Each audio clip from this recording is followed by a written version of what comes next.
What is up, you guys? I'm Charmx, and today I'm going to be reacting to Game Theory, The Lost History of Minecraft's Enderman by the Game Theorist. Now, I haven't reacted to a Game Theorist video in a little while now. Hopefully this will be quite awesome. Judging from the thumbnail, the thumbnail makes it look like Minecraft Steve is like the same thing as an Enderman. So I don't know what that's supposed to mean, whether people who get lost in like Minecraft turn into Enderman or something. I don't know, but I'm intrigued. So hopefully this will be quite interesting and informative. But yeah, with that being said, the original link's in the description. Make sure you guys go subscribe to the Game Theorist. That link's also in the description. And yeah, with that being said, let's begin. No one. Literally no one. Oh, is this a meme? Oh, come on, you gotta be kidding me. Hello, Internet. Welcome to Game Theory. Call it nostalgia, call it a return to a more innocent time, call it a desire to trend right off of PewDiePie's success playing the game that just overthrew Fortnite. Rest in peace, Jurgen. But I'm happy that it overthrew Fortnite. So happy that it did. At least Minecraft's a good game. I've been digging through a lot of Minecraft lore lately. Oh, and you absolutely heard that right. According to Google Trends, Minecraft is now on top of Fortnite, both in terms of web search and here on YouTube. It's like the Grover Cleveland of video games. And by that I mean a game that was king, gave up its crown to someone else, but then snatched it back, just like old Grover C did when he was elected. Has it really just been between Minecraft and Fortnite? That's it? Like, has it just been like between those two, no other games?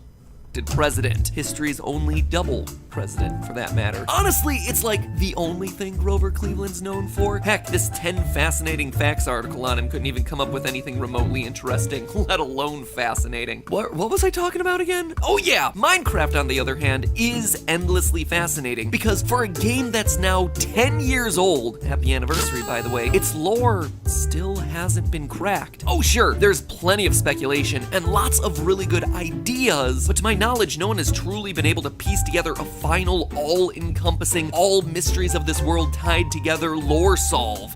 I don't know if there, are there lores around it? Or if it was just, wild ideas that Notch had and just, let's freaking implement it into the game. And so today, I don't really plan on doing that. I'm not even gonna pretend. I'm starting to learn that people take it really seriously when I say stuff like, today we're solving this. So, let me...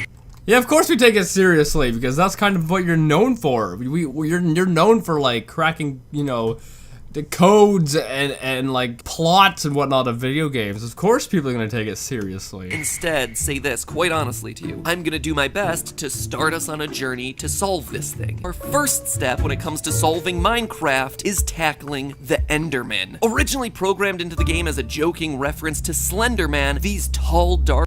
Yeah, see, it was programmed in originally as a joke. I don't think there was lore around it. I think it is programmed in just because Notch was like, yeah, let's just freaking chuck it in there. And handsome creatures, well, just tall and dark, I guess, have become the cornerstone upon which all other lore in this game is built. Solving what the Endermen are is essential if we have any hope of truly coming to the definitive solution as to the hidden backstory of this game. And after exploring the design of survival mode, the gameplay decisions, even ancillary canonical content in books like the Mob Bestiary, surprise, surprise, I have myself a theory as to what they actually are. Admittedly, it's not a new theory, but what I think they're just added in just for the sake of it being added in, you know? it lacks for an originality, it more than makes up for in evidence and observation. It is Oh, prove me wrong. you today that the Endermen aren't aliens, they're not ghosts. I almost thought that they were insects, but that one didn't pan out. No, what they are is human. They're brilliant humans. Humans who are in trouble, a literal fight for their lives and needed an escape. But in the process, they suffered a horrific fate, reducing them to the moaning shadows of a fallen civilization that they are now. So, in the true spirit of Minecraft, let's start building ourselves.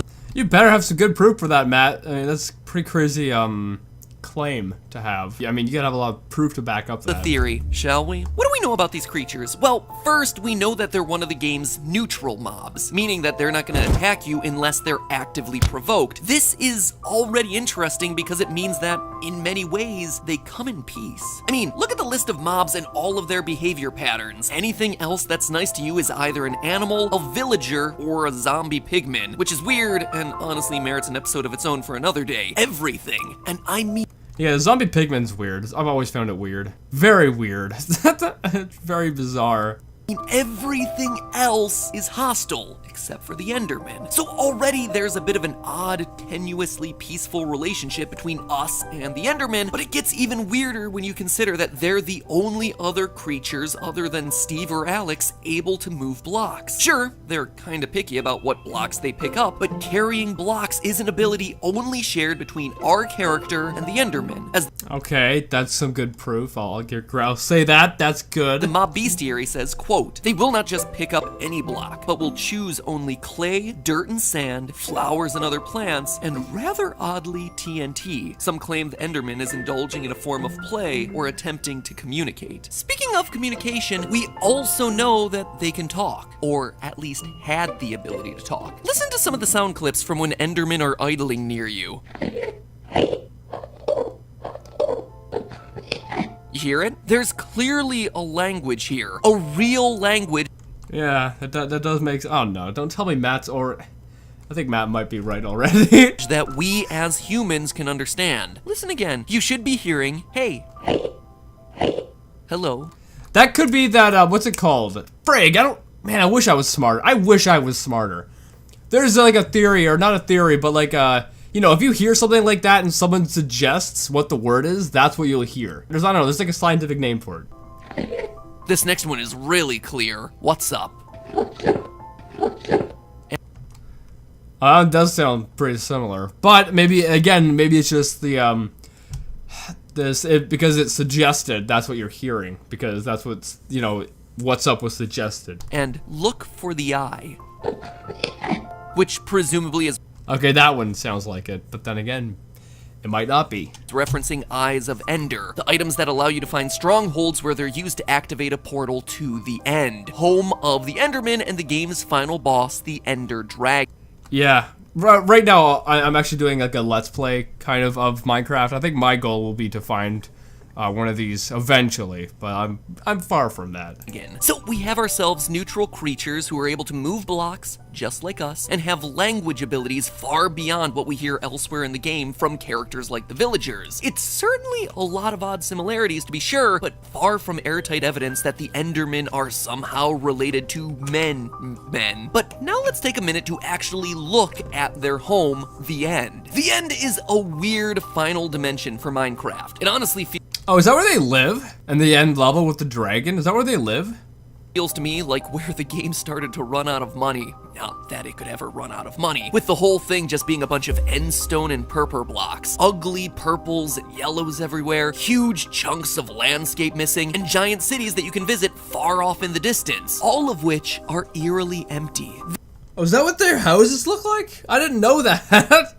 Is this like a new thing, or has that been in there for years? This is the home of the Enderman, sure. Even the mob bestiary says it. But look closer and you see that while the Endermen may call this dimension home, and they certainly wander around in the empty open landscapes, these giant looming Thanos purple buildings aren't for them. What do I mean by that? Well, let's take a look inside the End cities. There's tons of great loot hidden all over the place. Inside the chests, you can find everything from enchanted swords to saddles and armor for your horse. The Minecraft Gamepedia breaks down everything that we can find here, but something's wrong with that list. Let me guess, the Enderman can't use the weapons. None of these items are actually useful to the Endermen. They don't wear armor, they don't attack with swords, and they certainly don't ride animals. True. Heck, there are no animals in the End to ride. Even the fact that the... What, are you suggesting that at one point they were human and then they could use all these things and they turned, so now they can't use them?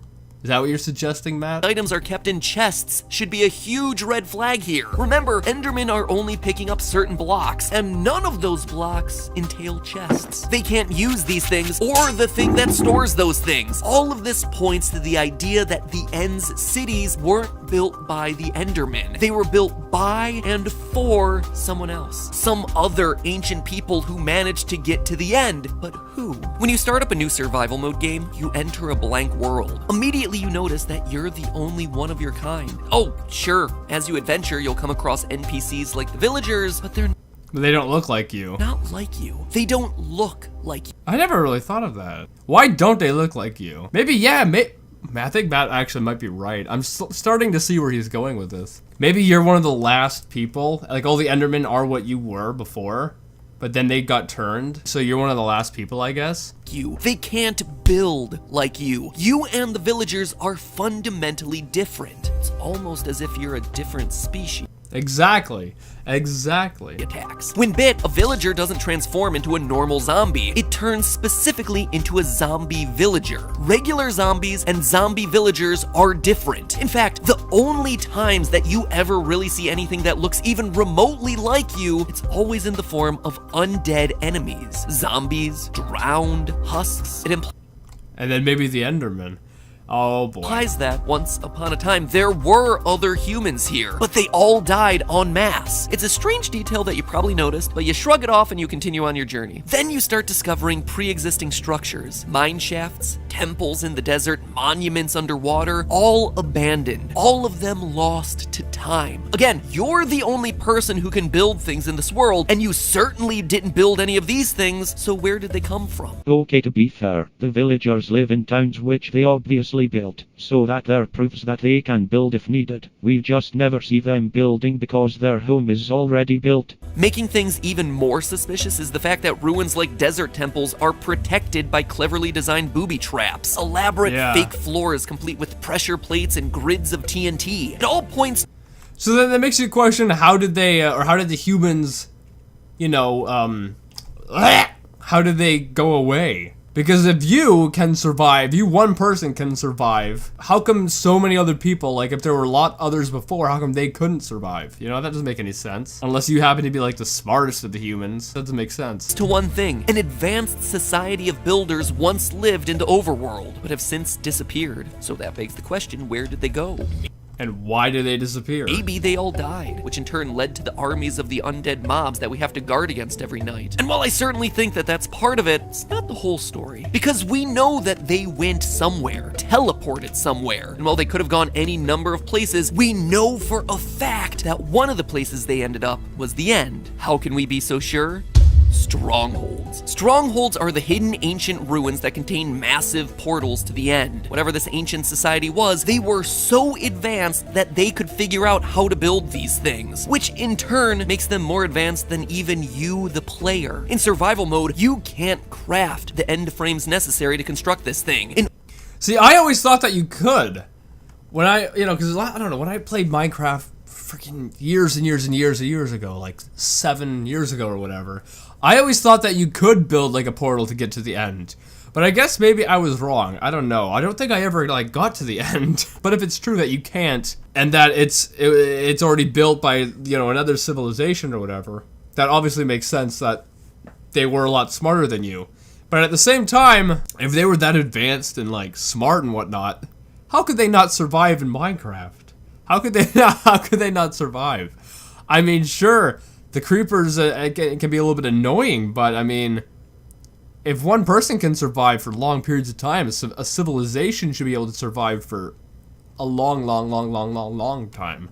In order to travel to the end, you must find these portals hidden within the stronghold. And let's stop there for a minute. I mean, have you ever thought to question that name? Stronghold? It's a pretty odd choice. A term that refers to a highly secure structure built for defending against attacks. And there's that idea again. An ancient civilization of advanced builders that was quickly dying. A group of builders, just like our player, who were being threatened in the overworld and needed an escape. It's not that hard to kill a few zombies and creepers. I mean, if Charmx can do it, anyone should be able to. And what they created was a portal to another dimension, the end, where, wouldn't you know know it, they built cities to store the items and armor from their previous world. But there was one thing that they did. Yeah, that makes sense. At the same time, if you build a castle, I mean, the monsters aren't going to get in, so you should be fine.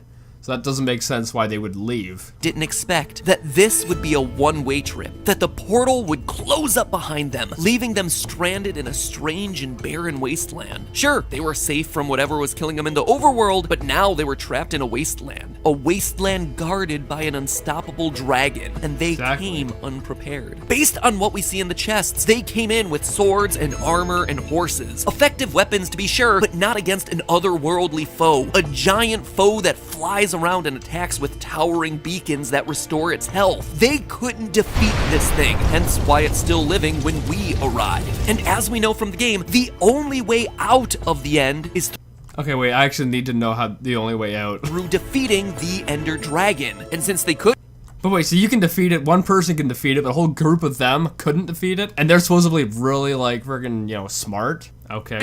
They were stuck, trapped there for generations. They learned to live in harmony with the dragon. They make a new life with whatever limited resources they have there, building homes using the strange end stones and purple blocks. They run out of food and soon have nothing to eat, so they turn to the strange chorus fruits found there. Chorus fruits, which, funny enough, have teleportation properties. And Oh, so they eat them and then they turn into the Enderman after a while or something? over time, they begin to change. They adapt to their new surroundings. Oh sure, they retain some human features. According to the diagrams in the mob bestiary, their brains are very human-like, and they have the flat faces and wide eyes indicative of humans. They still do vaguely look like our player character, but they evolve to grow taller, which makes picking the tall stalks of chorus fruit easier. Similar to how giraffes' necks got longer to more easily reach higher up leaves. The fruit's teleportation ability.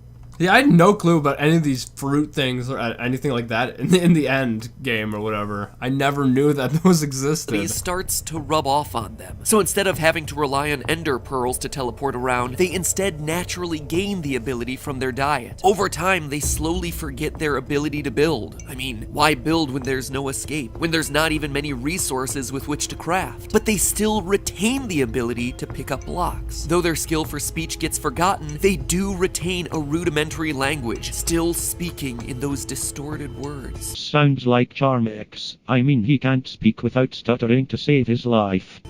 This once great builder society slowly, generation after generation, transforms into the Enderman. Even some of their memories may still remain. One odd detail of the Yeah, I think Matt's actually really correct here, or at least this makes a lot of sense. I was not aware of the weird fruit and whatnot. I was not aware of even the buildings in the end either. So actually, this does make sense. Enderman is that wearing a pumpkin on your head prevents them from becoming aggressive. Maybe it reminds them, somewhere deep down, of a simpler time, or of the friendly golems that they would construct back on the overworld. Regardless, the civilization is stuck there. Oh sure, some are able to teleport out into the overworld or into the nether, but most are forced to live there, under the rule of the dragon. And we know this isn't by choice, because when you finally arrive in the end, when you finally defeat their oppressor, the achievement we receive is free the end. Charmx is my oppressor. The Endermen at this point are so far gone from the people they once were that they're no longer able to appreciate what's happened. This is kind of spoilers, because I've never beaten the end. But in defeating the dragon, you as the player have brought closure to this oppressed civilization. One that was forced to flee to a new dimension in order to survive, only to wind up trapped yet again. And that, my friends, is the story of Minecraft. You're a builder, and you follow in the path of the great builders who came before you, discovering their work, learning of their enemies, unlocking their technology, and ultimately freeing them from their greatest oppressor. Now, admittedly, there are some difficult things to explain here, like how this Like, how did you show up out of nowhere to begin with? ancient civilization got access to the ender pearls necessary to craft the Eyes of Ender required to build a portal to the end if they themselves become the Endermen.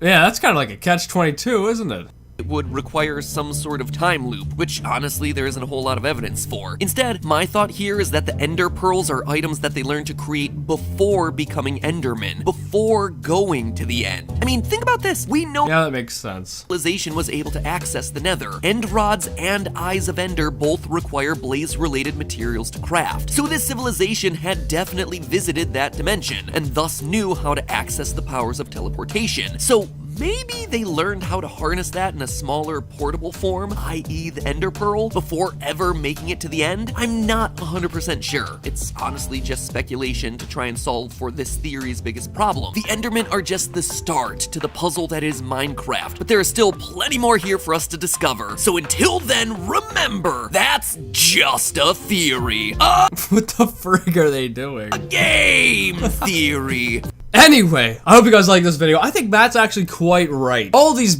structures and whatnot were built, right? And when you play Minecraft, there's all these structures built, like mine shafts and temples and everything like that. So obviously there was a civilization before you. And then you also have the zombies, which look like you. You have all these things that look like you, but are not you. So it does make sense that there was obviously a civilization before, which is no longer there. And I never even knew that, like, in the end portal or whatever, that there's our buildings and weird fruit and whatnot. I never knew any of that, so this kind of really opened my mind. So yeah, I think Matt's right. It really does make sense that the Endermen are, or were, what you are. But at the same time, you know, for being a civilization that's so advanced or whatnot, you would think that they would be able to defeat some creepers and skeletons or something like that, right? You'd think they would be able to beat them, because if I by myself can build a nice house and a farm, and I can put a wall up around my house by myself, if I can survive perfectly fine,